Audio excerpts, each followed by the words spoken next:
All right, let's do it live on a Monday edition of the program. Merely Bo, the great Z.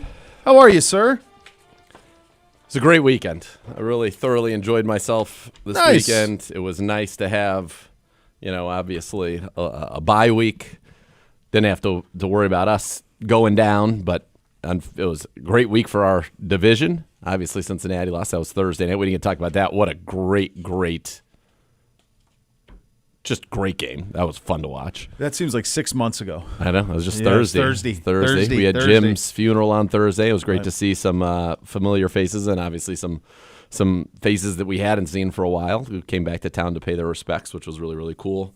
Obviously, it's very emotional, but it was I thought a very fitting tribute. Coach spoke, Deke spoke, and Yak spoke, and all were great. They all did a great job. So that was good. And then got a little golfing on Friday. There you go. Got a little golfing on Saturday. Look at you. Made the first beef soup of the year last night. And then got the kids. I'm like ready and call you. I don't mind if I'm ridiculed for this. I'm fully ready to dive into like Christmas. I'm ready. My wife's got the house decorated. I want mine. I was like, the only thing isn't done is the tree. Everything else is done. She's got it in. I want it all up. I was stopped, so I was like, I want to watch a Christmas movie last night. Yeah. And so they said, well, let's do a Christmas movie that really isn't a Christmas movie. So we settled on Die Hard, and the kids had never seen it. And did they love it? Loved it. Bryce at the end was like, that was great. It's just pretty unrealistic. I'm like, well, those are 80s action movies. You're going to overcome insurmountable odds. But does he like Dune and the Star Wars and the Avengers stuff? Yeah. Okay, those aren't realistic either. No. Yeah. Well, those are more considered to be science fiction. Science fiction-y? Yeah, that's probably true. It's just supposed to be true. I guess real. It's supposed to be real, yeah. And obviously, Nakatomi Plaza is right next to I wouldn't doubt John LACC. I wouldn't either. But it was great. And then the guy from Family Matters was Carl Winslow. Yes. He was on Dancing with the Stars this year, and we'd watched a couple episodes of it, so we saw him. He was how he ever got on Dancing with the Stars, crazy. Guy couldn't move. Like, literally, he would stand there like this mug, and then somebody would dance around him. But it was great. Yeah, great movie. I thought the lines, I always forget, but the lines of the guy who isn't he the tech guy, computer guy. Well, that guy's good, but I'm talking about who runs the LAPD. Oh, my gosh. He's the guy from Breakfast Club. Who was the principal. Yeah. His lines are hysterical. They're unbelievable. So great. Hysterical. They're so great. Like at the end, he's just like, you have to answer for property destruction. Like, dude, I just saved the whole day. City. What are you saved talking all about? The people. Bailed out your department. It was that guy played the best crud ever because he's the principal in Breakfast Club. And then he's a Florida State guy. And then you had the guy from the Goonies who was one of the woman's sons, the Fratelli brothers. Is the FBI guy who goes up in the chopper. Oh, yeah, like Nam, like Saigon. Yeah, and they get they're dead in 2 seconds. Of course. Just like Saigon. He's got his sniper rifle, doesn't even take one shot. Nothing. Not one shot. And he's gone. Toast. No. Greatest villain in action movie history, Hans Gruber. He's tremendous. He's unbelievable. He's perfect. Yeah, he really changed is. the mold, really, because up until that point, the bads were typically Russian or that type of situation. Nazis, Russians, those would be typically who you'd try to battle, and sometimes they'd be kind of oafish or whatever. He was like the first one that showed up in a baller suit and just outsmarted everybody. He did have his group of Fabios was an incredible crew that he had. Formidable. They were. Yeah, they were pretty John McClane. So that was a one-man show. Yeah, so that was good and a lot of fun. And I thought it was also interesting that in retrospect, I didn't remember how they initially tried to dive into their marital strife. She gets there and he doesn't even know that she had gone back to her maiden name, and that's like a big plot point. And you're like, let's just have the action movie. Let's not even worry about this, Miss Gennaro. How about my guy who really has the white powder and really that guy's outrageous. That guy's the best guy ever. What's his name? So Luke? No. Lucas? No. It's not Lucas. I should know it. I just watched it last night. You just watched it last night. Yeah. I was very happy when he met his demise. I thought that was Hans Booby. I'm your white knight. Yeah. That guy. I'm gonna deliver him. Yeah. I'm gonna deliver him to you. Let's see. Hans Booby. So good. Lewis Is it Lewis? I keep thinking of something with an L, right? Hans Booby, I'm your white knight. And Richard Thornburg as the newsman was great too. Total crud. Crud. I mean, I was in that business. You don't knock on little kids' houses in the middle of hostage situations. What do you want to say? What do you want to say? Why he's not coming up as one of the first main? I thought he'd come up as one of the main guys, unless I'm missing him. The guy who played it is a guy. It was ad-libbed by Hart Bachner. Hart Bachner. That's the act. Ellis. Harry Ellis. Yes, he ad-libbed the line, Hans Booby, I'm your white knight. Yeah. He was good. He was good. That's great. What a great film. How about the fact I thought that watching it, I thought Dennis Hayden, who was Eddie, who played the security cop who took over like the security guard station at the bottom, I thought he had a real striking resemblance to Huey Lewis. You could have convinced me. That's what I said. That it was Huey Lewis. I said, that might be Huey Lewis. That might just be Huey Lewis. You could have. I thought he's under a different name. Like maybe Huey Lewis is his stage name and Dennis Hayden's his real name. I don't know. Yeah. That was, remember, I think it was 2 summers ago when I was trying to figure out what R-rated action movie to watch with NBC. Yeah. We settled on Die Hard as the first one. And it delivered in every way. How about this guy who was also the random in their crew? Like he really didn't fit the crew. No. But that guy is in, I told Kaylee kids, I'm like, this guy is in every single movie and he plays the exact same guy and he's awesome at it. He's in a million movies and he's awesome. Yeah, they don't make those movies anymore. They don't make movies like that anymore. Like no, that's what I said. Action, those 80s action movies. They just don't make those movies anymore. All right, so here's that guy Al Leong. Here are just a few. I'm going to go very quickly of the movies that he's in, playing the exact same character in every single one of them. Big Trouble in Little China, Die Hard, Lethal Weapon, Action Jackson, Steel Justice, Big Trouble, Showdown in Little Tokyo, The Perfect Weapon, which was a great one, Death Warrant, another Jean-Claude Van Damme, Lethal Weapon 4, Beverly Hills Cop 2, Last Action Hero, Daredevil, Scorpion King, Godzilla, Hot Shots Part 2, which is pretty good. Absolutely great that he's in that. He should be. Pretty good. Carved out a pretty nice little career for himself. Oh, really nice career. Yeah. Yes, no doubt. No doubt. Oh, it's great. Yeah, it was. It was perfect. Yeah, and from a from a NFL perspective yesterday, and I know we'll get into it as the program goes along. There wasn't there were 3 monster games. That kind of all were with the Pittsburgh game, the Detroit game, and then the Kansas City game. Like those were the 3 that kind of stood out after once you got past the Thursday nighter. There was kind of one in each window. I had youth basketball all weekend, so I wasn't able to watch a lot of it live. I caught the end of the afternoon games. And watched a little bit of that, and that was look. I mean, Russ completes 50% of his passes. They're trailing the whole game, and they win. Mike Williams, they trade for him. They actually throw him the ball. Throw him the ball. What do you know? Win. By the way, I also thought watching that back, they always give the person the spot that they catch the ball if they're coming back to the target like that, as like the. Oh yeah, Ertz was over the line where he caught the ball. Yes, that should have been a first down. It should have. Yeah. No, I know. So they got that one. Kansas City. What are we doing? They're not great. They just win. They just win. They just win. I mean, they find a way. They block a field goal and they somehow stay undefeated. It's unbelievable. Denver literally is going to the 1 second to kick it to win it, and that's it, and you get it blocked. And then really Detroit last night down 23-7. I was out. I couldn't believe when I woke up. Yeah, I'm like, I'm good, and then they came back and won. So that was wild as well. Those were the 3 that kind of stood out to me yesterday. There are some bad teams, obviously, in the National Football League right now. The Giants losing to Carolina.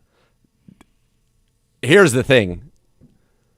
Trevor Lawrence hasn't necessarily been what maybe we thought he was going to be. Yeah. But just put this game in, and you'll know how good he actually is, because they aren't even a functioning football team with Mac Jones at quarterback. No. Like Brian Thomas, fantasy-wise, it's over. Season's over. He's done. Yeah. I mean, he is atrocious. Mm-hmm. And the Vikings won that one 12-7. Atlanta goes down to New Orleans and loses. Crazy. They lose. That was probably the one that was the most stupefying to me, that they would lose. It's one thing that they didn't cover it, but I thought for sure they'd go win. Like you're going to lose to New Orleans? Baker Mayfield threw 29 passes for 116 yards, and it felt like one of the better quarterback performances I watched on the weekend. It also included one of the most impressive single plays I've ever seen, and I think a 5-play stretch that perfectly encapsulated the Baker Mayfield experience. 100%. On third down, they have a layup first down throw, and he one-hops it on an out where they're playing off. To Sterling Shepard. To Shepard on the left. He one-hops it. It's the easiest. It's a simple one-hop. Then on fourth down in the season, basically, he stiff-arms Nick Bosa and keeps him off. Okay. I don't know why Nick didn't just fall. Why didn't he just fall? I know. They said that on the broadcast, too. I don't know if it just happened too quick. Or why didn't he push him or pull him or anything. If you had him by your arm, if you shoved him forward, maybe he just was shocked that there was resistance, that Bake was – I don't know. Or even it's one of those, if you would have let go, I think he would have fallen down. Yeah, it's because so he had much to be pulling so hard to keep stay him up. off. Yeah. I don't know. So, but he did, and then threw it the only place you could throw it. It's a remarkable throw. On watching it back, I'm pretty sure he was throwing it to the receiver and the running back, because when he throws it, all you see is that receiver who's coming back to it and has his hands going up to catch it, and then Rachaad White comes out of nowhere and snags it. Maybe. Could be. Yeah. But then you get the turnover. So it's like, well, that's the full – you got it. It's all there. Full money. That's all of it right there. I also don't understand watching that game. It was fun to get to watch a game and text with my father while it was going on, and you know that he can be rather negative at times. On third downs, he's only throwing it to Cade Otton. How was Cade Otton wide open? I felt like in the first half, they clamped down on him in the second half, but the first half of the game, it was like every pass went to Cade Otton. Yeah. I mean, they had – you want to hear their yards per catch of the receivers for Tampa Bay in this game? Yeah. 6 catches for Rachaad White, 6.5. 5 for Otton, 7. 3 for Bucky Irving. So it's no receiver had more than 2 catches. Running backs had 9. Tight end, 5. The third running back, Bucky Irving, 4.7. Ryan Miller, who's a tight end, had 1 catch for 11 yards. That's your leading receiver in terms of yards per catch. Then 2 for 10, 1 for 7. They averaged 6.4 yards a reception. The Niners, meanwhile, they averaged 14. And Brock Purdy, which was crazy, and Brady even said this – Brady was actually very good, I thought. Said it on the broadcast when he was like – he threw for 353 in this game. He's like, this is the quietest 300 yards I've ever seen in my life. And he made some unreal throws. Jennings is good. Pearsall looks good. I mean, they just play the hits, too. If Jake Moody misses the last field goal, is he cut today? Yes. That's what I think, too. Because it's mental then. Yeah, then you're broken. You're broken. And he might be anyway. I mean, that squeaked in. That barely got in, and that's, All right, I was going to save this for one thought, but Debo going after the long snapper was crazy. The long snapper not having it. Hey, by the way, Debo, don't just shove a guy and walk away. I think it's a punk move. I think Debo was saying something to Moody. Yes. The long snapper defended intervened, him and then he him. was like, yeah. Like that. Yes. It's kind of the way I think it happened. Yes. You can't listen. Kicker, he's not trying to miss it. No, but there's got to be. And I was talking to Tyvus about this morning. Like the amount of frustration that manifests in a position player. Like this is how he put it. He goes, "We all look at them like they have one job. All the rest of us have a bunch of jobs. You've got one. Yeah, just do it. That's it. Just do this job. It's a high pressure job, but it's one. And so when they can't do it over and over and over again, it's like, dude." This is why you're here. You're not even at practice with us. You're not. You wonder if my dad's convinced he came back from his injury too quickly. It could be. I don't know. By the way, Dallas, dreadful. The Jets should be disbanded. Dreadful. There are some dreadful teams that have way too much talent and money, and obviously we're not. I don't know if we've had one quite as bad as what Dallas and the Jets put forth yesterday, but I think there are. And we would unfortunately be in this group too when you think about us, Dallas, New York, who went about as all in as you can on a season. Dallas didn't. We went far more than us and the Jets went. Yes, Dallas didn't go quite as far in because they don't spend much in free agency. They did nothing in free agency. They basically decided to run it back, yeah. Which I suppose is going all in. Yeah. But based on what you thought. The Bengals are all in, and now the Bengals are the best. But they're all in their way. Team. They're all in their way, like they don't spend. So it's kind of they're kind of like in their way they're all in. Yeah. I don't know. Go back to that game on Thursday night with them for a second. You can't play better and not win than that. The the issue that you would have from their perspective in that one is I had no problem with them going for the 2-pointer and winning it. Like, you have Joe Burrow, Jamar Chase is unguardable. Like, it's one play. If I kick to Baltimore, if we lose a coin flip and Baltimore wins it, they are scoring a touchdown on us. Full stop. Yep. So the only way we can win is right now. So I didn't have a problem with that at all. Gesicki clearly got held coming out, and that was pretty egregious hold on him. It was crazy that was missed. Officiating was terrible down the stretch. All that to be said, on the last play, I'm going to throw to 1. Yes. And he was not the primary target on it. He was running a fade on the top of the screen. Yes. And then he just turned it up when he thought that the play was going too long. Yeah. But I'm throwing to 1. Every time. In that play, it's going to 1. Every time. Yeah. And they didn't. So I thought I thought they really overthought that. But you can't play better than Chase and Burrow played and lose. What, 11-264? 3 touchdowns. Burrow was upwards of 400. I think the two of them fantasy-wise were 90 points on 2 guys. Yeah, that's right. Yeah. I played against one of them. I played against them, and I'm like, that's it. That's it for me. Yeah. See you on down the road. I got a great. We had the Hudson basketball debut this weekend for Bootsy Beamsy. Nice. This weekend. How was it? So we hosted the tournament. Red at Work, who we read his stuff. Great dude. So he's an Avon guy, and the Avon girls were playing out there, and he came up and introduced himself. Really nice, great guy.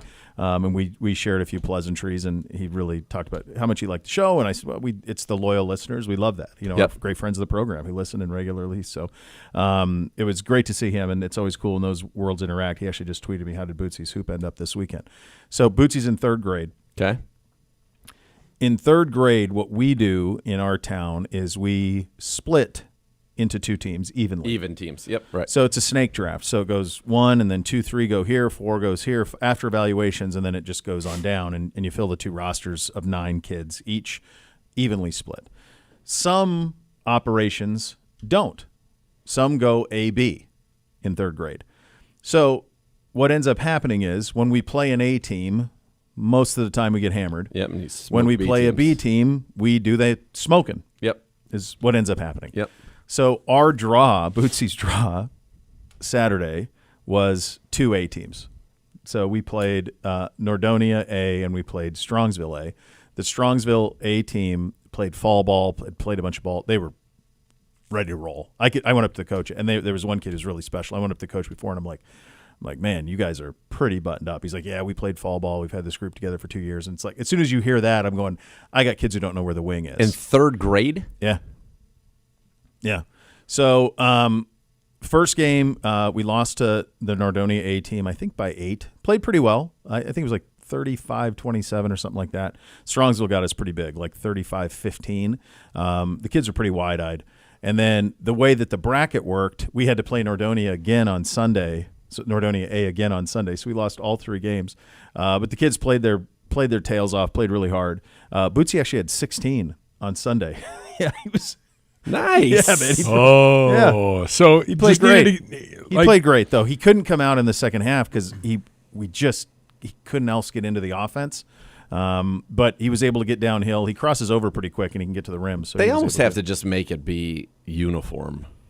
But the problem is there's no governing body. Sure. And so it's each organization. It's up to them. I don't know what's the right way. I struggle with it. This is my 2nd year doing it in our town, and I was talking with the other director. When does it go to night. A? 4th. Okay, that's fine. So but we used to. Some places still go split in 4th. They'll still go split. So it's like, and so then you get to that conversation of, can you have fun amidst losing? No. People say, oh, it's just fun, have some fun. No. It's not fun when you get beat 44-11. Well, especially when you're representing your town. And it's like, in theory, you're representing your town, and you're playing against other towns that are putting their best team, and you're not. And you're not. And it's like, well, there's not a whole lot of fun here. What do most people do in 2nd grade?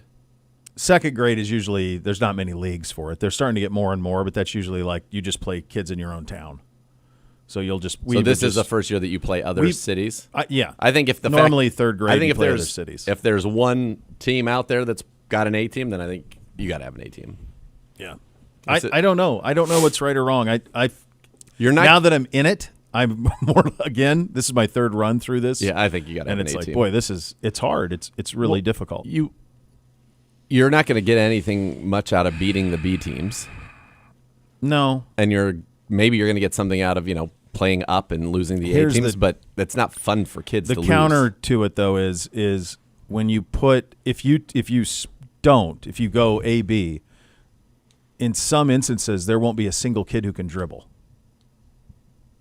Like, you won't be able to do anything because the drop-off – there's a lot of kids who it's their first entrance into basketball is like third grade, and they've not dribbled. They don't know any. And so, like, I don't even know if you could – That's why Bs have to play Bs. Yeah, but there's no, like, in the tournaments it doesn't happen that way. In February it doesn't go that way. They all get intermingled, so it's a mess. And the other factor is, like, if you're a B team kid in third grade, do you have any hope of making it to the A team at some point? It's a very good point. Yeah, that happens too, where it's like, well, now I'm stuck. I can't get up because they keep groups together. Like a lot of these towns, like they'll just keep groups together the whole way through. But if all of a sudden you have somebody who ends up becoming the big fish in the small pond, then they can play their way up. Like somebody's going to have to become the dude on the B team. They will, but they rarely get the call up to the A. So you basically get to be king. I'm not touching anything. No, I heard it. You basically are like king of the B the whole way. There's no right way to do it. There should just be some sort of, like, even if there was at the state level, like, just say, hey, in youth sports, these are the rules.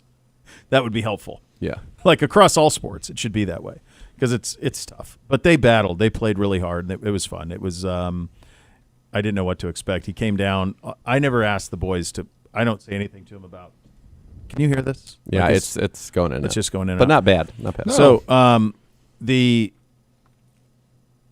pick whatever number they want. They all wear 32, which is the number I wore in high school. And Bootsy came down on Saturday dressed for his first game, and he had a wristband on his arm.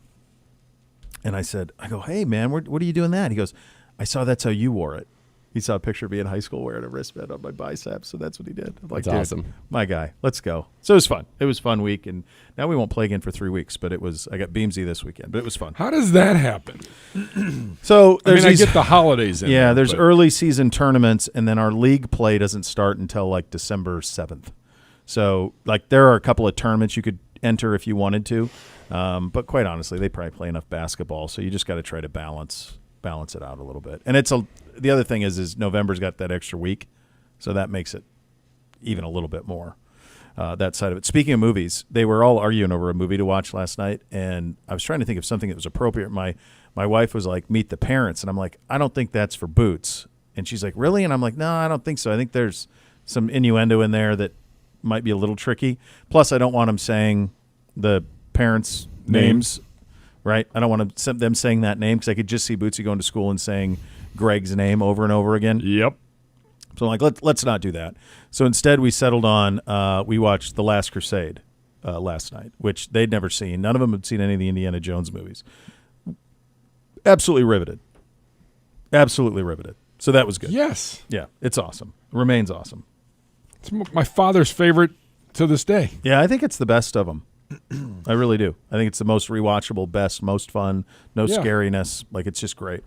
Happy Veterans Day to all the vets out there. Thank you for your service. By the way, my kid's off today.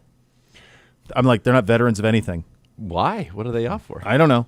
Because they can't have a whole month without – they can't have 2 weeks without a 4-day week. Well, I'm assuming, did they have last Tuesday off for Election Day? No. See, Olmsted Falls had that, and they've got Veterans Day today. I'm like, you have a 4-day week every week for a month. I know. And then constantly. You got Thanksgiving in 2 weeks. Thanksgiving in 2 weeks. Yeah, I don't know. It's crazy. Those are your hot topics today, presented by University Hospitals, official healthcare partner of your Cleveland Browns. We'll get into Coach Stefanski's presser, some news at the quarterback situation coming there, update you on where we stand as we get back to work here in the building. We're off and running. You listen to Cleveland Browns Daily. It's brought to you by Bally Bet, sports betting partner of your Cleveland Browns, now live in Ohio on 850 ESPN Cleveland.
Leaf Filter, the official gutter guard of your Cleveland Browns. Go to leaffilter.com/GoBrowns to schedule your free gutter inspection and to receive your exclusive promo offer. That's leaffilter.com/GoBrowns today.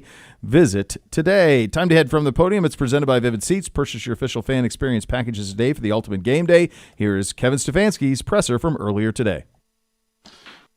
All right, fire away, guy. You guys down? 5 minutes. Any update on Jeremiah? No update. Not yet. Yeah.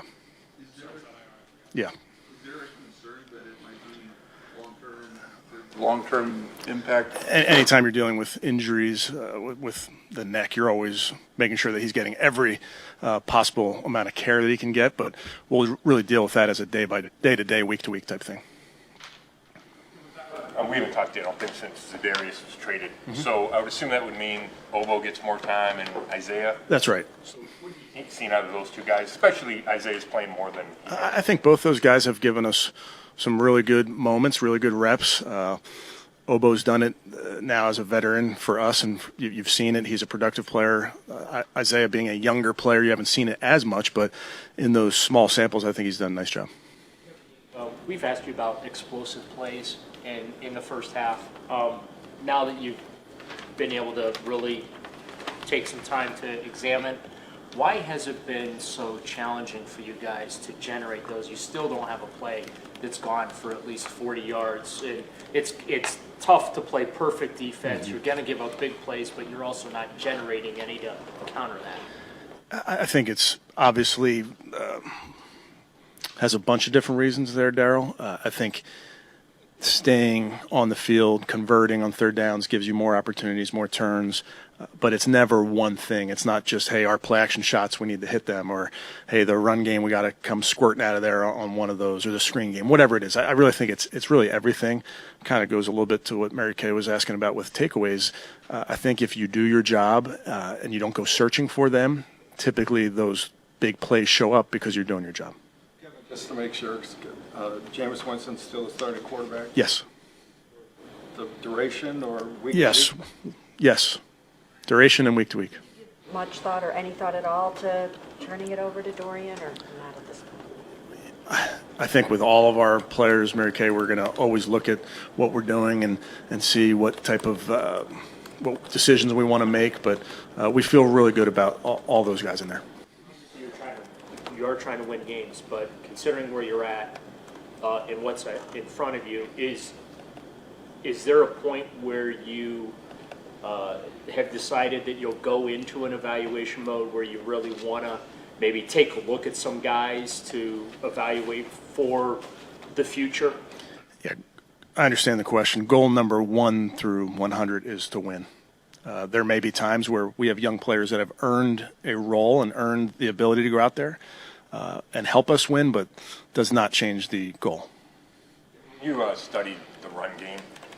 What stood out to you is wasn't good enough and what can be improved? Again, I think it's such a multifaceted answer, Scott. I think bottom line is we need to get better. We have to run the ball way more efficiently than we are and find those explosives in the run game.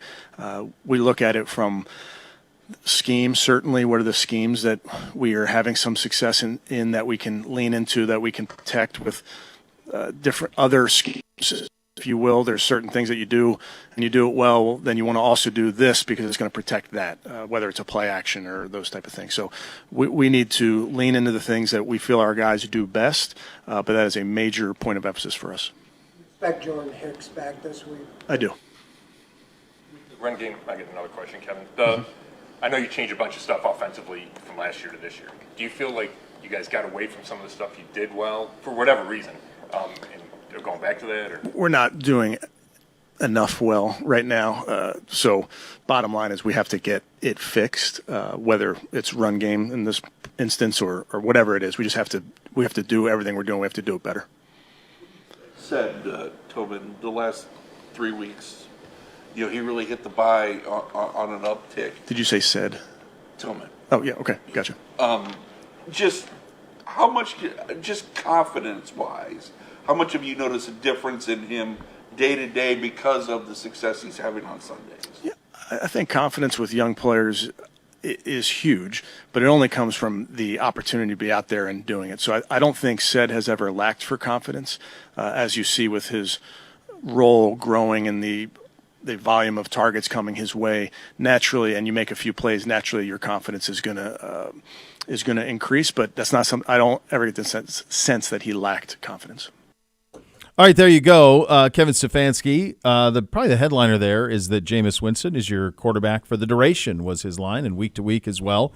So it'll be Jameis going forward for the Browns this season, and for now, no plan to have Dorian Thompson-Robinson play the rest of the way. Well, they said there could be, depending on the opponent, there could be packages for him that DTR would run. Again, I'm surprised by it, but obviously there must be a belief that you want to see what Jameis Winston can do for an extended period of time. I think you have a pretty good idea, but maybe the hope is that he can turn in over the second half of the season some type of like a Sam Darnold-like performance in Minnesota, and you'll see there. I still think you need to see DTR for two reasons. I think you need to see DTR because he's under contract to you next year at a very, very cheap rate, third year as a fifth rounder, and you need to know, number one, can he play? Could he be a starter in this league? Can he be your long-term backup in this league? Mm-hmm. And can he survive 8 games in a row, 4 games in a row? We haven't seen that yet. So I think checking that box is very important. Of course, he said winning is number 1 through 100, and they clearly believe that Jameis gives them the best chance to win at this point. But I do think at some point you need to see what's going on. Yeah, I think, look, here's the thing. You have Deshaun Watson with a catastrophic injury that will not return until, at best, November of next year. Yep. And so when he does return, there's going to have to be a ramp-up period to get him back ready to play. And Andrew talked about that last week, that all of those possibilities are open, so that's there. You almost have to think that if by Winston playing and being committed to for the rest of this season, that there's some shot that he could come back and be the quarterback to start next season here. That's the only way that's what it tells me, that if you want to see, because what you just laid out is the Darnold ball, that's the blueprint, is the Darnold blueprint, right? And very so tough though, because it is, because money-wise it's very difficult, and for all of those reasons it's very difficult, but that would be the reason to have him be that bridge quarterback next year to get Deshaun back at the end of next season in November. I mean, that's a lot of assumptions. It's a lot of assumptions. I know, but I agree. I co-sign. But to commit to him for the rest of the season, because I'm with you. We said this 2 weeks ago. But he also said week to week, didn't he? The quote was the duration. And week. Duration and week to week. What does that mean? That means duration would be... Duration's the whole thing. Duration and week to week. You wouldn't need to say week to week. Week to week makes it sound like it's not the duration. It almost felt like he was saying, though, no, he's our starter. Duration, week to week, all of it was kind of the feeling I got. Yeah, we're not. I don't want to reach. That's how I took it. I mean, I took it word for word from the transcript. Duration and week to week was kind. He kind of quickly answered it. Duration. Duration and week to week. So, I mean, they want to see what he looks like running this offense. I think they think that. But we've seen it. We've seen 2 games already. But they want to see more, I guess. Clearly. Yeah. I also think they just think a guy who's won in this league gives them a better shot to win, and they need to win some games over the second half of the season than DTR does right now. Well, that's the other part. But I want to see it, to me, and maybe you have veterans too, who you got to make sure that you don't that have buy-in and all of that. And Jameis would very popular in the room. All of that makes sense. Is all of that adds up. But that's kind of where you're at on that side of it. So at some point you have to just understand that you're playing for 2024, but you're not. You're not. I mean, if you're being realistic about it, you're not. No, pull it up. I mean, you can see where you're at and versus everybody else, and with what's ahead of you and what else is happening. And it stinks, obviously, but right now in the wild card, anybody wanted to be having right now. You are 13th in the wild card. Behind Ravens, Chargers, Broncos right now are the wild cards. Steelers are the division leader, or they can flip flop with the Ravens. Chargers are 6-3. You've lost to them head to head. Broncos are 5-5. You will get to play them. You're behind the Colts, Bengals, Jets, and Patriots right now, and the Dolphins, who are 2-6 but play tonight. you're not in a very good spot, unfortunately. It just is the reality of the situation. So to me, any decision that is made, obviously, and Kevin Stefanski said it's all about winning.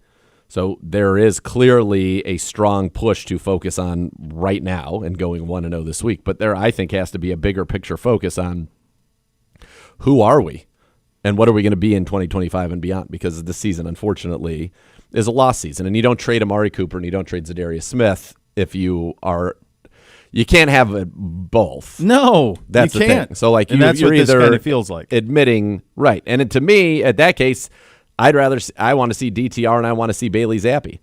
I think there's enough evidence of what the Jameis experience is at quarterback, and you saw against Baltimore, which by the way is the worst pass defense in the league, but lit them up with the benefit of multiple dropped interceptions. Mm-hmm. I mean, in the 2 games that he played, he had the most turnover-worthy plays at Pro Football Focus of any quarterback. Yep. And then he had 3 the following week, including a dropped interception. There's no doubt he's fun at least, and that's the thing. And I'm fine with that because the Bengals may be 4-6. Is that what they are? 4-6, yep. They're fun to watch. If you're a Bengals fan, like it's going to be maddening that you're losing these games, but at least when your team has the ball, you think they can score. Yes. And I think you're seeing teams like Jacksonville was dreadful yesterday. The Jets, to have Aaron Rodgers, who may just not be good anymore, but he's also not fun to cheer for, but to have Garrett Wilson, Devontae Adams, and Breece Hall, like do nothing. That's as good a trio as there maybe is in the league. Yeah. And to be completely ineffective is crazy. Mm-hmm. Yeah, the Bob Saleh firing, that fixed it. Oh, it made it worse. They're much worse football so team incompetent. now. They're a much worse football team yeah. now. By the way, also, when you're down 19 or 18, you take the field goal because you're going to need it anyway. It's a 3-possession game. Make it a 2-possession game. Yep. And they went for it on 4th down, and Devontae, I think, dropped a touchdown, although it looked like it may have been tipped upon replay. Nonetheless, this is a situation where, Jameis can at least get productivity, and perhaps they feel like gets you a better look at your young receivers because now you do have a young receiving core. Mm-hmm. That's the only thing that can make sense to me. I don't really know. I think it's one of those things that's hard to do, and we know this from having been through it. It is hard to be an organization that's just like, okay, fine, the year's over, because losing, it's bad for culture. It's bad for so many things. But at the same time, there is a disincentive in this league to, like, let's say we go 4-4 over the last 8, and we finish the year at 6-11. Mm-hmm. If you're going to be 6-11, you may as well be 2-15. Right. But that's you painful and gross, and that's in theory. Right. And so I understand it's a difficult balance. I still think it is very important to understand whether or not Dorian Thompson-Robinson can win games in the NFL consistently as a starter, can stay healthy over at least a month-long period as a starter in the NFL. Yes. And then to know if he's your long-term backup or not. Because of your salary cap situation, here's the thing. Let's say Jameis goes out and plays really well, and you want to bring him back. It's going to be difficult financially to do so. Yes. So, yeah, I know. The other way to look at it is if you thought Jameis could be your starter next year, you really don't want him to play much the rest of the year and potentially drive his value up. Also true. So, clearly they think having a guy who has started over 100 games in his career as your starting quarterback gives you the best chance to win, and I think the feeling is we need to win football games. Yep. And that's it. Yep. I also think you made a very good point on the young receivers and the young offensive line. And, I mean, you're going to play Dewan left tackle like the rest of the way, like give a guy who's got 100 starts under his belt and see what that looks like. You want Nick Chubb to have the benefit of a quarterback that teams think can throw the football down the field, and Jameis most certainly can do that. I mean, that's the thing. He's made throws in both games that we haven't really seen made with any kind of regularity before. Now, was he much better against the Ravens than the Chargers? Absolutely. Yes, he was. But now you're going to get kind of that a good period here. And for him, there's the other part of it, too, is I think because he is a liked guy, you do him the solid of letting him go back to New Orleans and start the game. Yeah. Oh, yeah. Yeah, that's fun. Right? Yeah, I mean, for sure. Little bit of a homecoming. He volunteered to go there and do finishing school and all that stuff. So, yeah, I think all of those points resonate. To be fair, people go back and play the tape from those many years ago. We always thought Jameis could be a starting quarterback in this league. Yes, and we didn't understand why nobody else. Right. Why does nobody else think what we think?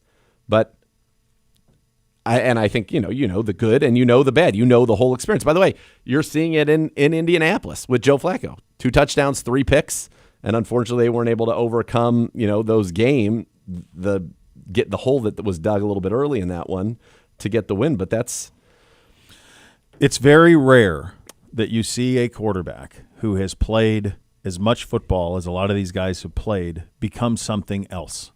Right. They kind of are what they are at this point. Sam Darnold is the aberration in it, and even he is coming back to the mean in an elite offensive scheme with big-time playmakers and a great offensive line. Yeah, he just they scored 12 points yesterday. He went 24 of 38 for 241, 0 touchdowns, 3 picks. Yeah. Yeah. Like you got pretty good tape on guys when they played a ton of games. You know who they are. You know who they are. And I think that's the thing that about DTR that is that we just want to see what could he be. What could he be? We don't know what he could. Now they do. They're at practice and they must know what he is. But I'm with you. I think if you see 6 straight games of him as a starter for 6 games, you can at least go into your offseason and say, okay, we know what he is. We know what he's not. You can come out of it with 3 things. This guy could be a bridge starter for us if we need him to be, and we can open the season with him at quarterback. Mm-hmm. He can be our number 2 for the duration of his rookie contract and potentially beyond. Or we need a starter and a backup. Mm-hmm. I like DTR, so I would hope it's not option C. But I think that knowledge is as valuable to this organization as I do too. Anything going forward. Yeah. Yeah. No, I'm with you. All right. Look, the reality is this is a conversation that stinks to have, and it's awful that this is where this season is for the Cleveland Browns. It really is. It's awful. This is not in any way, shape, or form what this season was supposed to be at all, and it's rough. It is very rough. Yeah, and it is. It's also there. This is the thing that happens when a season starts this way. Is you then have us, hopefully front office types, and they have to have their eye. We talk to AB every time at the combine. So what's your plan? Right, yeah. One of the P's. 3 years, 3 to 5. Yeah, always. They're looking 3 to 5 out. They're in the moment, but they're 3 to 5 out. Yep. Well, that's what we are. We're in the moment, but you're also next year beyond. When you're 2-7, you have no choice of that. Football team is not there. Football team is let's go beat the Saints. Yep. Let's go win another game. That's where football team is. That's where Kevin Stefanski is. That's where his players are. Their head is let's go win a game. Let's get to 3-7. Let's win another one. Get to 4-7. We did it last year. We can win 6 games in a row, and we'll get to 9-7, and then we're going to make the postseason. Doesn't matter who we play. We can beat anybody. We have Miles and Nick, and we have all these guys. We can do it. That's their head, and that's a hard place to be as an organization because you have the reality that those of us who aren't knee-deep in the muck, going to practice every day, giving out our all on Sundays, but are dealing with it emotionally and everything else as you are, we can separate the physical side of it. The physical toll of losses, we can separate. But they're having to live it. And their attitude is, give me one more chance, we'll win. And that's the thing. That's a tough spot to be in as a fan base, as an organization, all of it. And that's what happens when you're 2-7. That's where the Jets are. That's where the Cowboys are. We're there. There's a bunch of teams that thought they would be in the thick of it that aren't, and they're all kind of in that same boat. So Jed Wills must be speaking to the media in the locker room. This just came out from Mary Kay and Tom Withers. Jed Wills reveals that, quote, he made a business decision. I made a business decision not to play hurt against the Ravens with a knee injury, and then it says he lost his starting job the following week. Now, he's in the last year of being paid a lot in that 5th-year option. You rarely hear stuff like that said publicly. I don't mean to. I've never seen anything like that said publicly, and I would say the advice that he was getting as a business decision, you're in the last year of your deal and you're going to be a free agent, is you need to play as much as you can, and if you play hurt, and that'll be known that you played through injury and that you played well, you're trying to get paid. You're not going to get paid on the sideline. Yeah, I've never heard anything like that. And listen, DeJuan's out there playing hurt. He's got a bum shoulder. He's got his knee was bothering him earlier in the year. That's the league. You think the Hoff didn't sit out games at all. I don't even know how to respond to that. That's a stunning. I would say that he got more bad advice. Not only to do it was bad advice, than to say that was bad advice. Even if you think that. It's just you don't say it publicly. Do you think that this is not going to come up when teams around the league discuss him in free agency? Of course it is. That's welcome back. I mean, the bye week was a great time. Welcome to Monday. Yeah, welcome back. Okay. You want to break down Die Hard or The Last Crusade a little bit more? I really tried. I gave you, I thought, a pretty good thorough. And yeah, Only a Penitent Man Will Pass. The Last Crusade's a fine film. Watched it with the whole family last night. It's spectacular. Spectacular. The boys had never seen any of it. Riveted. Why don't they make anything like that anymore? And now, if anything's got to be big, it's basically DC or Marvel. Like, they don't make just straight up action movies. They don't. No. And they don't. Adventure movies, they don't make those anymore. I think they probably spin them into series. Is what they want to do, so they can prop up these ridiculous. Think of what it is. Well, probably like Lioness and that stuff that's on Paramount Plus. A lot of that Taylor Sheridan stuff. Is probably stuff that normally would be a movie. Yeah, and they tried turning it into a series. Did you start Penguin, by the way? I didn't because I didn't have a free night. Yeah. But it's ready to go. Oh, it's gonna be fantastic. Ready to go on that side of it. So yeah. Lots to unpack here, kids. If a car, truck, or motorcycle accident caused your injury, call the injury lawyers at 1-800-ELK Ohio for a free case review. Elk & Elk is a proud partner of your Cleveland Browns. The biggest questions facing the Browns this offseason, or the second half of the season, rather, coming up next. You listen to Cleveland Browns Daily on 850 ESPN Cleveland.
Are you ready to give your home the facelift it deserves at Renew Home Exteriors? They've got the deal you've been waiting for right now. In fact, no money down, 0% interest, 5 years, all roofing and siding jobs. Combine your roofing and siding projects and Renew will take additional 5% off. That's right.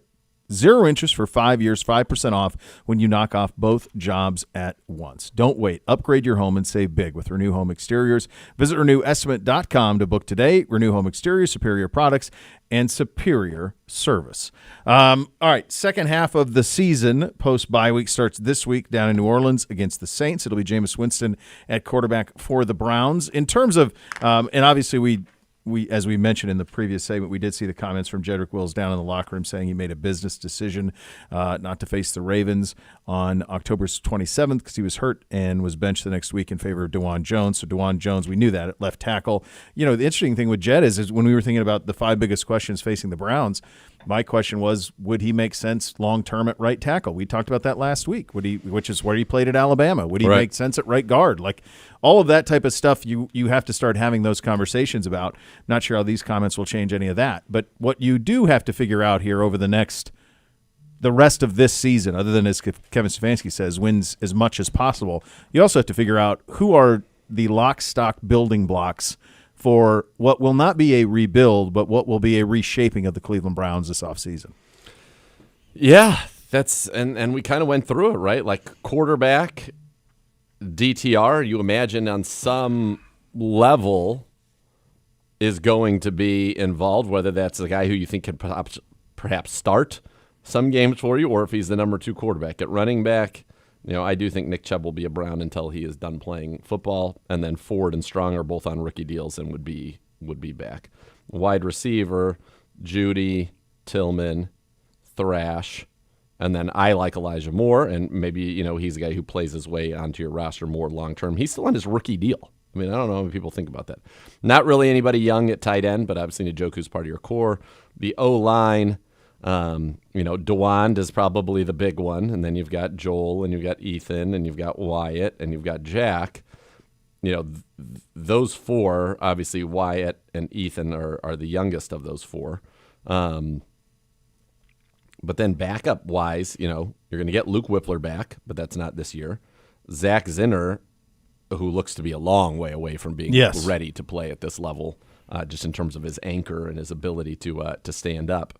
And then you've got, you know, Jed, which is a question mark now, right? Like, he's a guy, and perhaps his comments will not have any bearing on this, and it really shouldn't, but he's a guy that I would want to see at some point at right tackle, and I would want to see at some point this season, and if injury necessitated it, and so far, based on, you know, this will be the first time all year we've started the same offensive line 3 games in a row, I'd love to see him get some opportunities at guard. Yes. He's not going to be – right now his market is not robust from a free agent standpoint. So that's what you could look at there. And then on the defensive side now, you know, on the D-line, you know, obviously Miles is a part of your plan. Isaiah McGuire is who you're going to get a big look at. He's a part of your future. And, you know, Obo Okoronkwo will have 1 year left on his deal. But the defensive tackle, it's all about, to me, Mike Hall. Dalvin's playing great and has another year left. And then, you know, Shelby and Mo Hurst, those guys will probably be, you know, moving on as it goes. Linebacker, you know, you want to get JOK back. You want to keep seeing Diabate. You know, can Winston Reed have a role on this football team? Buki Watson, you know, and then Jordan Hicks is really, you know, you're kind of is more of a long-term rental at 31 years old. Your corners, you know, all your top 4, you want to see all of those guys: MJ, Denzel, Greg, and Cam Mitchell. And then in the safety room, I think at some point you have to start saying we got to play Ronnie Hickman and DeAnthony Bell maybe a little more than McLeod as this season, you know, continues down the path that it is. Delpit, obviously, a huge part of your future. And then, you know, Juan Thornhill, who's got 1 year left on his contract without guaranteed money. He was on, I think, a social media stream over the bye week. I don't know if you saw this. And I did not. He's like, yeah, I don't have any guaranteed money after this. This could be my last year with the Browns. So, you know, who knows there. Ronnie Hickman would be the guy that would you know, in-house would play that center field position. But we still haven't seen the best of Thornhill. I hope that he's getting healthy, and you can see that because he was a very consistent interception generator and center fielder for the Kansas City Chiefs. And there you go. And that's what this second half will be about. It'll be that and winning as much as you can win. Yeah. That's it. Yep. And my guess is, the reason that they think right now Jameis gives them the best chance to win, which is a big part of it, but I think there must be some sense that at least for a few more weeks, Jameis gives you the best ability to evaluate some of the supporting cast, because that's the only thing that makes sense to me. Those have to be two things that they believe to be true, because otherwise there's no reason at all not to play DTR. Yeah. Hey, Browns fans, this month's winner of the local business platform presented by Minuteman is Brewed Awakening. Brewed Awakening is a go-to cafe for coffee and food lovers with locations in both Amherst and Vermilion. Visit clevelandbrowns.com/community/local business platform to learn more. One thought around the league coming up next. You'll listen to Cleveland Browns Daily on 850 ESPN Cleveland.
Boost your game day this season with the Bally Bet Sportsbook app. Place your first bet at $50 or more, and you get $150 back in bonus bets. Bally Bet, official sports betting partner of your Cleveland Browns. Time for one thought from every NFL game this weekend. Hello, Gibby. Gentlemen? Yeah. What is the – okay, I'm assuming Zagura is going to go with this, but what was the best food that you consumed this weekend during the bye week? Oh, baby. That's easy. You had the beef soup. The beef soup. I figured and that. I've added one little wrinkle to it. Actually, two little wrinkles to it that I thought were that worked out very well. I was always taught to just toss the meat in and it just cooks in the water and becomes the broth and the bones and all that. But this time I browned the meat first. Oh, that's a savvy move out of you. Color is flavor. Color is flavor. Got a little bit going there. And then on the other side of it, after the browning in the bottom of the pot had a bunch of good, crust and stuff. Of course. Instead of just doing water and a little bit of the bouillon, I did one thing of beef stock right there to really deglaze it with just that beef stock. And boiled just that before I put anything else back in to get all that stuff, those bits in the mix.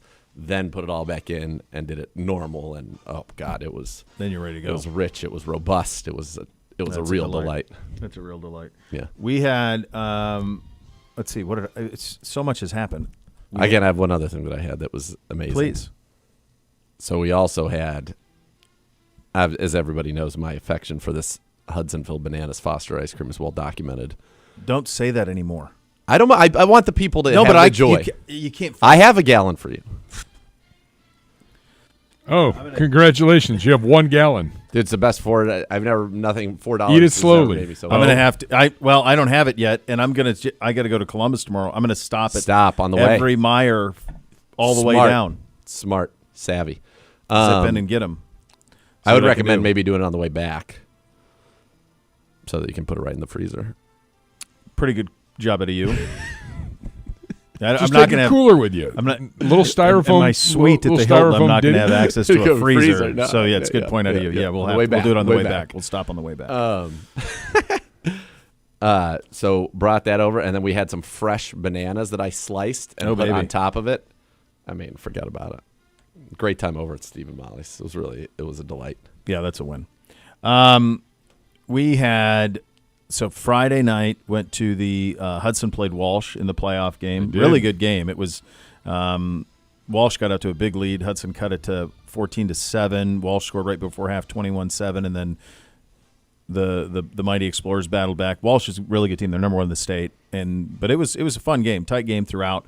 But then Saturday after Bootsy's 2 games, I was just wiped.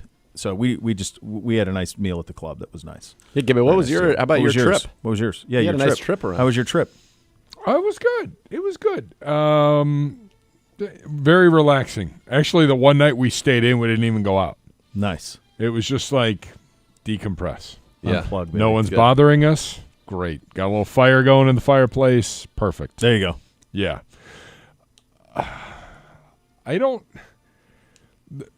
Where we went, the dining wasn't exactly top level. Glamour. I got you. It wasn't. We definitely went to Michelin's not throwing any stars around. Yeah, no, we weren't throwing any stars around. It was more just kind of relaxing, and the food was good. It wasn't spectacular by any stretch. We weren't going to those places. However, yesterday on the drive home, I did get to swing by the old alma mater. Oh, purchase a few things a few food items, the poly-eyed stuffed breadsticks, world famous, to bring them back here. So, just a bite of nostalgia. That's right. It was good. Fantastic. That part was good. So, I forgot to tell you guys this. So Friday night, NBC has 3 of his dipstick buddies stay over. Right. Perfect. What goes wrong? Well, they're at the age where they think they need a ding dong ditch. Like that's their whole man, that's thing. That's where they're move. at. That's their number 1 move. Is we got to sneak out. We got to do it. Well, I'm pretty rural where I am, so it's a bit of a hike. So they go out. Pretty rural. Pretty rural. Yeah. I mean, you've been. I mean, it's not a city. It's not a municipality. It's a village. I live in a village as well. But I don't have they're directly behind us is the national park. So there's no neighborhoods, right? Yes, so it's a hike. Yes. That you got to go. to be able to get where you need to go. So, needless to say, these idiots go to leave. My son is in a white hoodie. Perfect. No one's going to see him. His buddy Wrong is in a hoodie that says "Our Town Football" and his name on the back. Even better. Fantastic. So they go to walk out. I go, stop. Yeah. I go, idiots. You cannot do this in white, and you cannot do this with the name on the back of your hoodie. I acknowledge that up until us. Do you think it's fair that up until a certain hour? This was around 9:45, 10 o'clock. I think up till 11, it's indecent fun. With the idea though, and I told him, if they pull you over, if somebody picks you up, like if the cops snatch you, you're going to be there for a while. I'm not coming right away. Enjoy it, because if that's certainly within somebody's and you right could get some people who are pissed. Exactly, and that's part of it. I said there are some. I don't know if I'd encourage it. I don't. But I would like, not, what are you going to yeah. do? I mean, they're going to go do their thing, whatever. If you get caught, you get caught. It's on you. I said, understand there's some people here who might shoot you. Yes. They might, and they'd be within their right to. So I got 2 other sons. If you go, fine.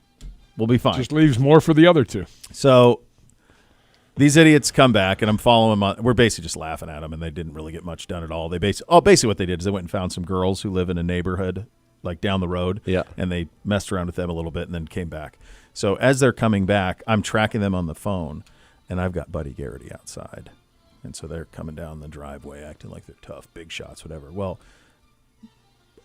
Buddy is a golden retriever and is about as friendly as could be, but he's got a hell of a bark. I mean, it sounds like a Doberman. Could be menacing, yeah. And you living out in the country, it can echo. It can echo. Could be an enhancement. So I had him held like by his chest, and he was just, because he couldn't tell who it was, and he was just kind of like ready to go. So I just held him by his chest, and the idiots get onto the property, and I just unleash him, bat out of hell, barking like a maniac, expletives screaming from them, panic. Amazing. Good. Made my night. It really Good. made my night. Yeah, that made the whole night. Amazing. Yeah. Did you guys do that as kids? I didn't. I did that. Yeah, we did that. I didn't. Yeah, we did. That would be a great way to end up 6 feet under the ground. Yeah, where I grew up. In Montana, they don't put up with it. A lot of space to escape, like not in Hayward, California. There's not going to thrive. No. Yeah, the houses are way too close. Way to too each other. close together. Yeah. And all the parents knew each other. Yeah. So, idiots.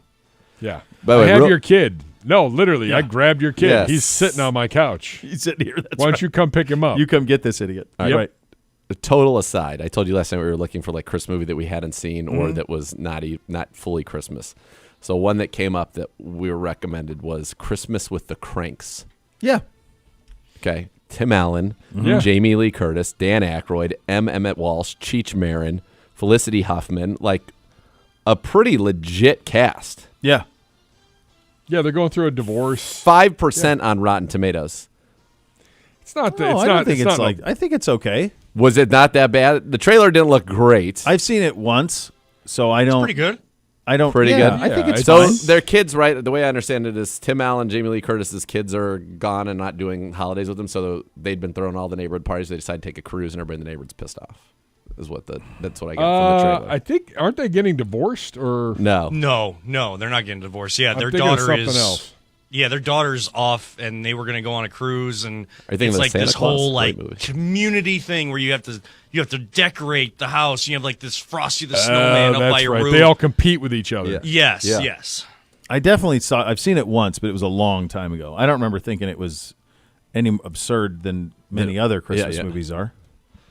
What was one that we watched last year that was unbelievable that it was even made, and it was actually sort of funny, but was also terrible. Oh, Jingle All the Way with Arnold And Sinbad. Oh yeah. and Sinbad. Sinbad. Yes. That's a great movie. It actually is I'd not watch bad. that over Christmas. Phil with Hartman. Cranks.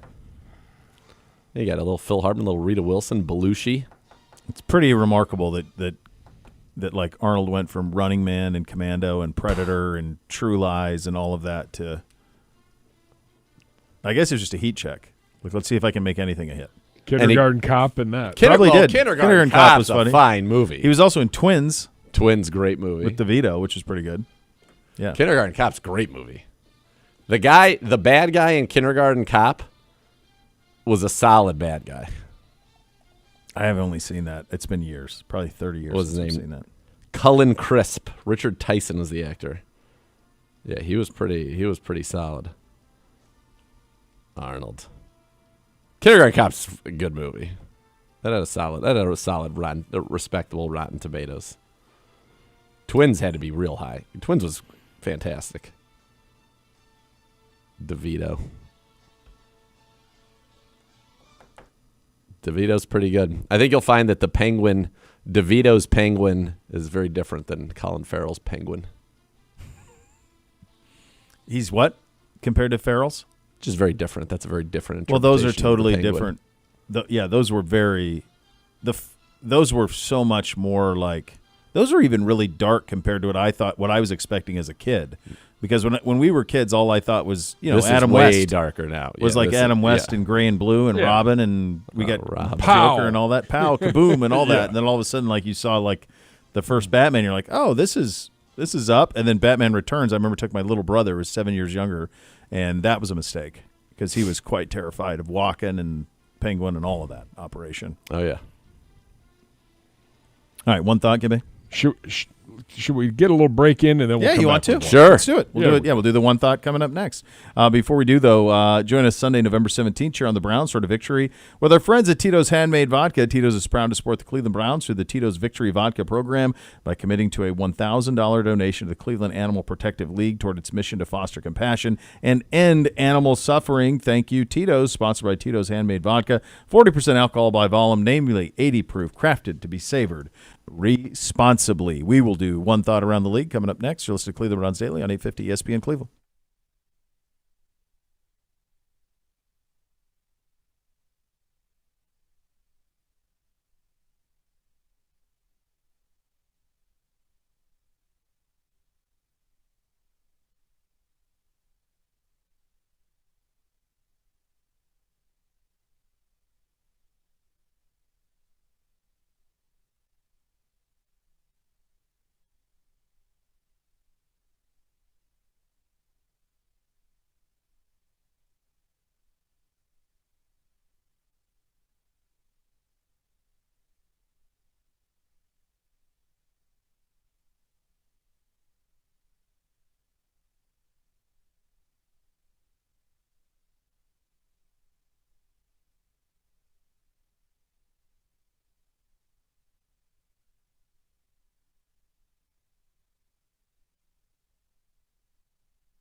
Get your kid involved with the Dog Pound. Join the Junior Browns backers presented by University Hospitals Rainbows Babies and Children's in association with Cardinal Credit Union, the Cleveland Browns official kids club. Kids ages 4 to 12 enjoy events, activities, and more. Visit juniorbrownsbackers.com to join today. Time for one thought around all of the games from yesterday. Hello, Gibby. Gentlemen, hi. Hello. Week, what is this? Week 10. You tell me, in the brother. National Football League. Week 27. I don't know. Week 10 in the National Football League. Let's break things This is down. a long year, man. What's that? Regardless of, I know it hasn't gone well, but like the idea that you're at week 10, you got 18 weeks of football. Mm-hmm. It's long. Yes. For the haves, it's glorious. For the have-nots, very long. Tough. Very tough. We start with Thursday Night Football last week. I know you guys touched on it earlier, but it was a fantastic game, and we have not been on since last Wednesday.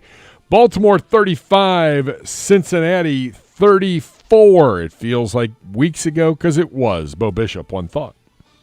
I think this was a must-win for Cincinnati. I think they had this window with this roster, and yeah, they could still get in the postseason, but they're going to play near perfect. But they have real fundamental flaws defensively that they cannot get fixed. And Burrow has played it. Honestly, if their record were inverted, if they were 6-4, Burrow could be the MVP of the league. Yep. That's how good he's been. And Chase was unguardable.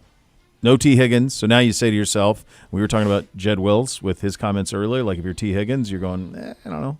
What's my big hurry? That's here? a very different situation, but it I is. would agree. No. But what I mean is, like, they gambled everything for right now, and things have been getting picked off of this team through the years, Jesse Bates and so forth.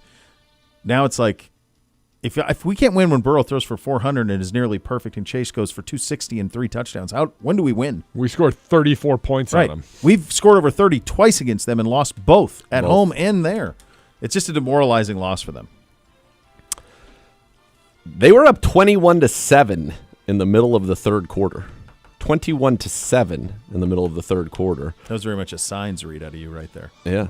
The Raven, 21 is now the sign. The Ravens had nothing going in the first half. I think Lamar had like 50 yards passing in the first half. And then Chase Brown fumbles.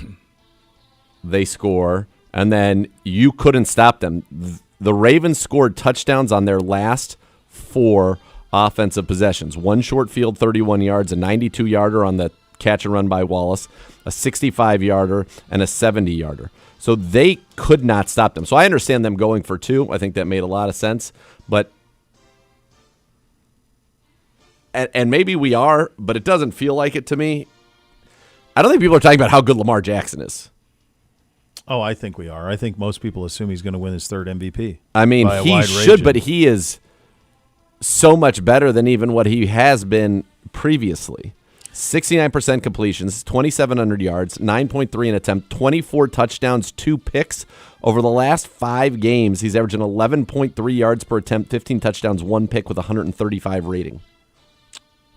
Yeah. And he does not have – Goff was doing things like that until Goff had a game more. Goff went, I think, multiple weeks in a row with fewer incompletions combined than he had interceptions in this game against Houston. And they won. Yes, and then he threw 5. Lamar – I mean, the difference is at this point that Peyton did win 2 Super Bowls, but Lamar is turning into our version of that, as the greatest regular season quarterback the NFL has, and he just has to win. He's got to win in the postseason. He's got to win. My buddy just sent me a text. He's a paper champ. Yeah, it's hard because it's like, is it a –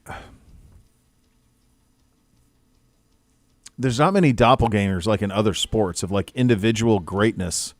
Here's an inability to win at all. All right, so here's the list of everybody who has won 3 MVPs in their careers. Johnny Unitas, Jim Brown, and Johnny Unitas won championships. Jim Brown won championships. Brett Favre won 1. Is that right? 1? Yeah, he won in 96. 1. Packers beat the Patriots. Yep. Tom Brady. Yeah.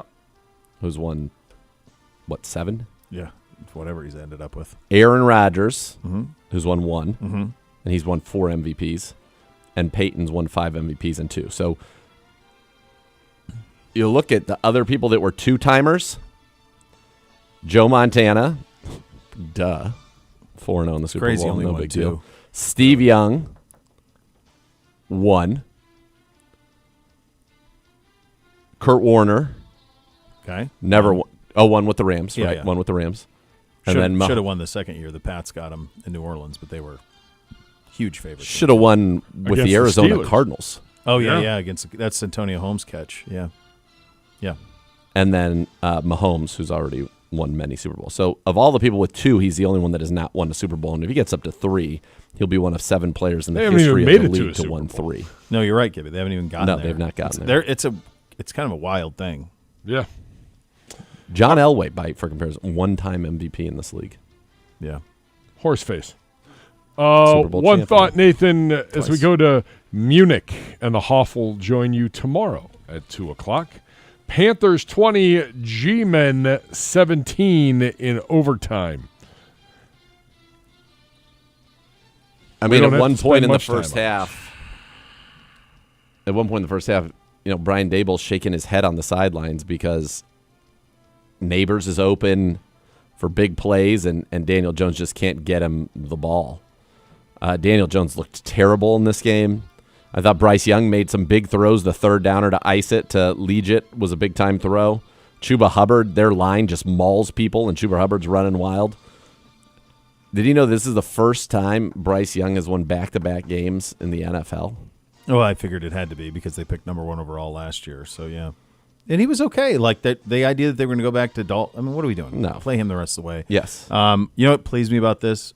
Hoff put up a picture of, so that was at Allianz, which is where I wanted him to see Bayern Munich play. So that game was at Allianz Arena, and it was with Manuel Neuer, who's the longtime goaltender for Bayern Munich, but also the German national team, and was the goaltender when they won the World Cup in 2012 or 14, whatever year that World Cup was down in Brazil, and is arguably on a short list of greatest German soccer players of all time. And it pleased me that those things all collided. Like Hoff finally had the Bayern Munich German Gemeinschaft, finally had that full experience. So that pleased me. Up next, I wonder how long it's going to take him to detox from that weekend. That'd be a fun weekend, yeah. Patriots 19, Bears 3, Bo Bishop. They should not have brought back Matt Eberflus once they drafted Caleb Williams, had the rights to draft Caleb Williams. Now they're going to have to fire Matt Eberflus. He's talking about firing coordinators. This is the biggest waste of a rookie quarterback's first year since Trevor Lawrence with Urban. It's a disaster in every way. So, yeah, I don't – everybody saw this coming. Everybody. Yeah, that loss against the Washington Commanders obviously was such a major, major loss for them. We're going to try out another mic here, live on the air. Let's see. What goes wrong? Do you think it's the cord or do you think I it's don't the know. mic? I'm gonna find out. Well, we're going to isolate one. I heard that. Hello, hello? Hello, hello? Hello? Sure. Yeah, that sounds better. Let's see how long that lasts. See how long that lasts, indeed. I think Chicago, that loss absolutely crushed them. The loss to Washington on the Hail Mary. Yeah. They were dominated in this game. They have too much talent to score 3. No, it's the cord. It's got to be the cord. By the way, sandwich. Hold a second. the body language on the Chicago side is so atrocious from a great many people. At times it's quarterback, but DJ Moore is, you can tell, is just furious with everything that's going on. He has no stomach for this. DJ Moore, folks, just to put it in a little bit of perspective, because I think sometimes that's useful. DJ Moore has been productive and prolific with a great number of quarterbacks. Yep. So when you look at DJ Moore's career, okay, 1,175 yards in 2019 with the Carolina Panthers. His quarterback that year was Kyle Allen for 12 games, Cam Newton for 2, and Will Greer for 2. And what did I say right there? And he had 1,175 yards. Then he goes 1,193 in 2020 in Carolina. His quarterbacks that year, Teddy Bridgewater and P.J. Walker. Yep. Then you go to 2021. He goes for 1,157. He's quite consistent. And in that year's quarterbacks were Sam Darnold, Cam Newton, and P.J. Walker. Cam Newton went 0-5 that year. Yeah. Then in 2022, his last year in Carolina, down to 900 yards receiving. That's with Baker, Darnold, and P.J. Walker. And then Carolina, by the way, has to think of Sam Darnold and Baker Mayfield. Had them both. Didn't have to give up all those picks for Bryce Young. 23 goes to Chicago, puts up career high 1364, 8 touchdowns on 96 catches. And obviously his quarterback that year was Justin Fields for 13 games and Tyson Bagent for 4. Yep. And now all of a sudden he's going for 40 yards a game, lowest of his career. He's on pace for under 800 yards, fewer than 800 yards, DJ Moore. You can tell he is pissed. And it's not As someone who owns him in fantasy football, I'm not pleased either. Yes, I'm not pleased same. with it. Yeah. And that's not just Caleb Williams. I think their offense is inept. No, I don't think whatever they're running. They're talking about firing the coordinator today, right? Yeah, fire Eberflus. Well, Eberflus says, "Well, we're evaluating things. I'm not making any rash decisions get him out. today. I'm going to make what's best for the Bears." I know what's best for the Bears. They have a ton of talent. Yeah, get the right guy in there. Caleb can play. I'm not. I think he can play. Okay. I think he can play. Show me state on that one. All right. Bills 30. Bills 8-2. Colts 4-6. They lose. The Colts have lost. How many have they lost in a row? 3 in a row. Why Bills aren't you playing? Take care of the Yellowstones. I go back to it. Why are you not playing Anthony Richardson? Steichen just said today they're staying with Flacco. Flacco threw 2 picks in the first quarter. He threw 3 in the game. I'm pretty sure he's now thrown. It's not great. In his last 5 games, 7 touchdowns, 5 picks. What's the point? I think that Richardson, their team was so turned off by what he did that you lose people if you go the other way. That's my guess on it. So then they're totally starting over. Is that me? Yeah. From the Bills are good. Boy, are they. Bills are good. That's it. Bills are good. Every time that since we've been doing the scores like for the last month or so, like when I see their line, I'm like, they're good. They'll handle it. And most times they do. 4-0 at home, 4-2 away from home, 3-0 against the division, 6-2 against the conference. They may clinch that division next week. They could. Because Miami, the rest of the Jets, hot garbage. Everybody else sucks. The Patriots might be in second in that division. I think they might be. Yeah, they're 3-7. Yeah. Yeah. Buffalo goes to 9-2. If they in 2 weeks they could clinch a tie of the division. Yeah. They win their next 2 and go to 10-2. They clinch a tie of the division. Well, they probably have the tiebreakers already. Yeah, right? you're right. That would clinch the division. Yeah, it would. Yeah, that would do it. That's clinch amazing. the division in week 12. Jeez Louise. Kind of parity, kind of not parity. To the AFC West we go, and they remain unbeaten, finding a way. Kansas City goes to 9-0. They hand the Broncos their 5th loss of the year. Denver's now 5-5. Chiefs 16, Broncos 14. Bo Bishop. Why does Kansas City struggle so much in the red zone? Because they move it. Mahomes threw for 266. A lot of it was underneath. They didn't get much going. Xavier Worthy's giving him nothing deep, hardly at all. Very little threat. Only was targeted. He had 1 catch. Their leading receiver in this game was Kareem. He had 7 for 65. Of course he did. He ran it 14 times for 35 yards, 3.5. Did he get a touch? He did not get a touchdown. No hutch? But they threw it to him 7 times out of the backfield. Crazy. They just win, but that's never very impressive. I don't know that they've had their A game, or maybe their A game is just in the fourth quarter they find a way. Maybe that's the A game. It's unbelievable that they lost this game. That Will Lutz went 0 for 2. It wasn't just the field goal at the end that he missed. He missed this one was both blocked. of them. This one was blocked. Yeah.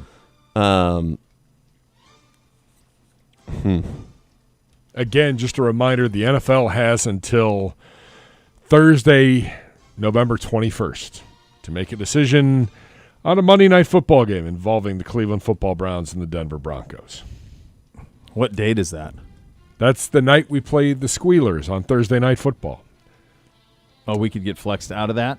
Not the Thursday. No. But the Monday, December Monday we 2nd could, game yeah. in December Denver. 2nd. That's when that is? All right. In terms, so they have some that are already assigned. So I suppose that. Well, no, they're all assigned. So are we Monday Night Football? December 2nd. We are Monday night currently. All right. So the Sunday games, because you can't flex. See, Can't I didn't flex think you could Thanksgiving. flex anything because it was Thanksgiving. Yeah, the Thanksgiving but games are ESPN, that's the game that Aikman has said, hey, yeah, we're trying to get out of that. All right. So the one that they would want to flex would be Steelers-Bengals. That's a 1 o'clock Sunday game.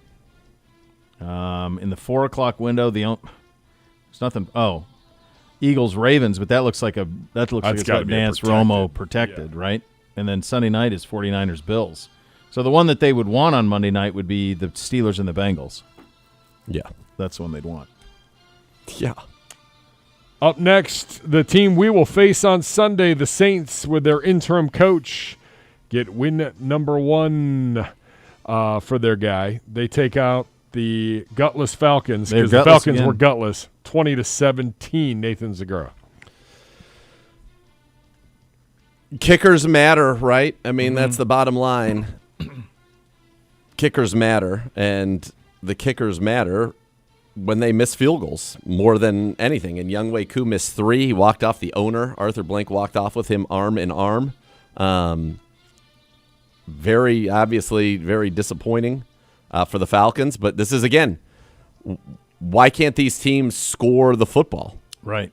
That's red zone. It's the red zone. Handle your business. Handle your business and score. Kirk Cousins, this one did not throw a touchdown, threw for 306. I mean, they averaged 8 yards a pass attempt, 6 yards a rush. Bijan and Algier on 31 carries ran for 175 yards and 2 touchdowns. They didn't lose a fumble. They had 1 turnover in the game. It doesn't make any sense that they lose this game. But it comes down to those missed field goals at the end of drives like that are basically turnovers. Yep. It's basically a turnover. And they dominated time of possession, 35-24.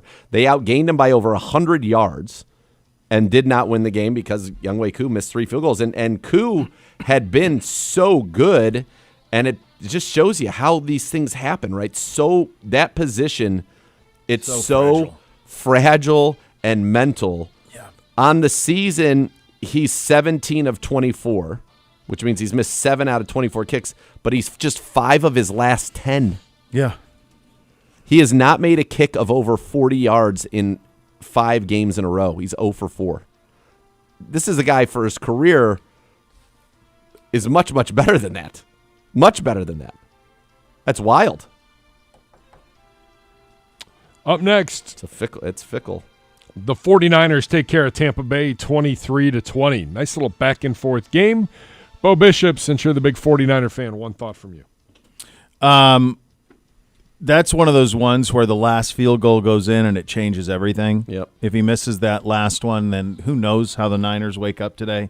But he didn't. He made it, and that's it. And so you get your win, you get back on track, McCaffrey back on track, and ready to go. So, yeah. And we talked about the Baker play earlier, which is he had 5 plays in the last couple of minutes of the game that were everything that is the Baker experience. Yes. All right. The thing I was curious about was when Derek Carr could get out of New Orleans, and he's there for 2 more years. I mean, that was a long contract. Yeah. I mean, it's potential out after 2024 with a $60 million cap hit for the Saints is what that is. The reason I thought about it is because Carr was really good in this game. He was like 18 of 25, something like that. Yep. It actually could have been a lot more. Alvin Kamara dropped a walk-in touchdown late in the game where they schemed him on a wide-open wheel route, and he just dropped it. There was no one within 20 yards of him. It would have been a 60-yard touchdown. Walk-in, and he just dropped it. It was a perfect thrown ball. Huh. Up next, Squealers 28, Commies 27. I mean, they actually scored, but it's a game that Washington led, and The whole way. yeah, you knew that they weren't going to win, though. Sucked. It does suck. You know what they are? You know what's interesting? This is probably the closest thing Russell Wilson had to his heyday in Seattle since that heyday. They got a suffocating defense that wreaks havoc and creates turnovers. They run it. They're committed to the run. They got two backs that can run it. And now with Mike Williams, they have two guys that he can just throw it up to on deep shots. Yep.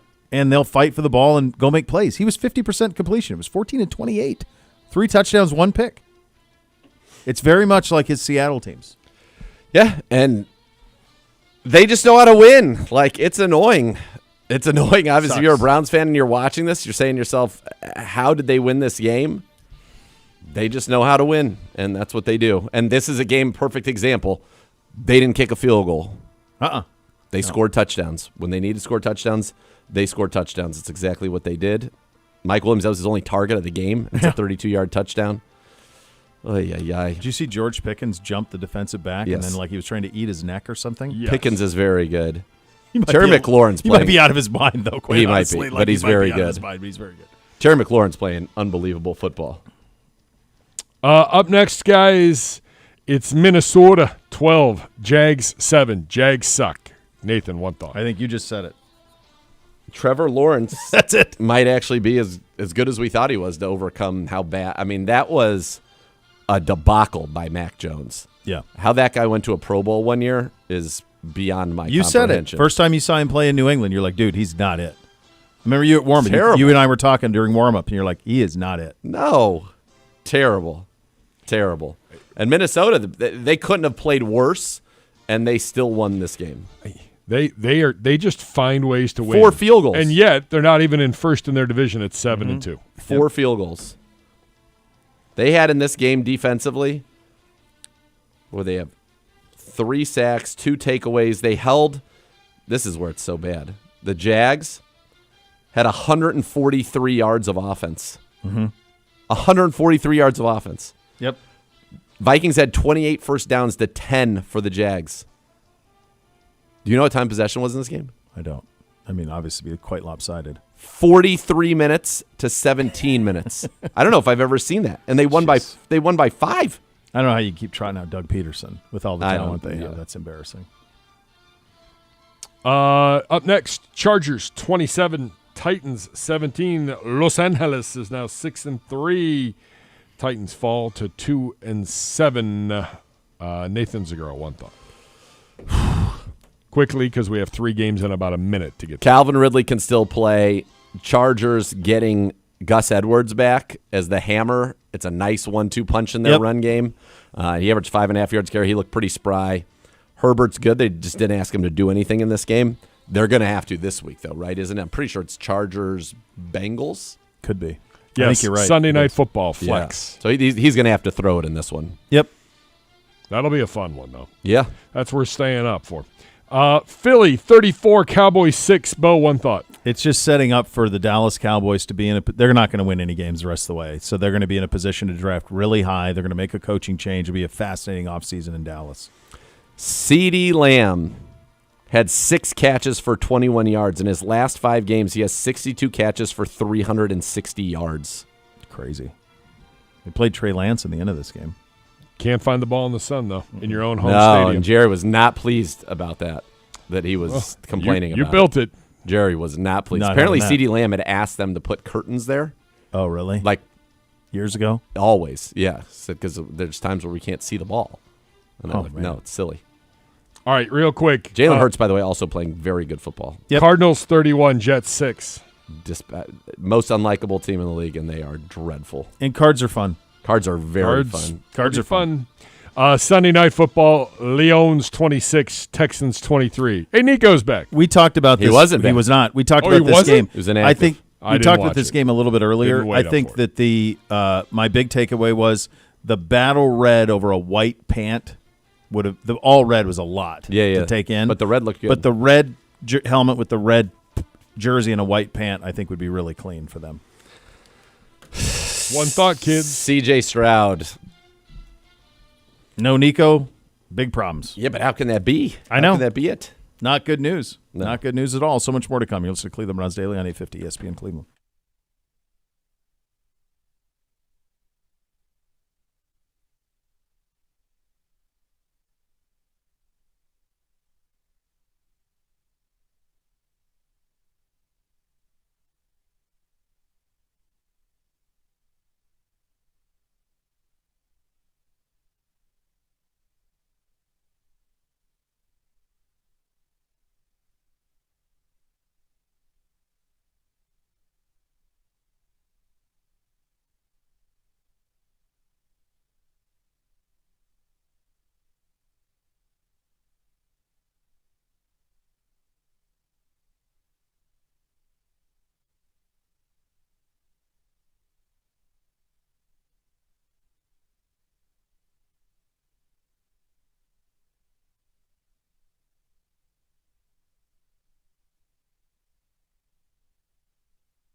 Rumpke Waste Recycling, the recycling leader, $100 million to build the North America's largest, most technologically advanced recycling center right here in Ohio.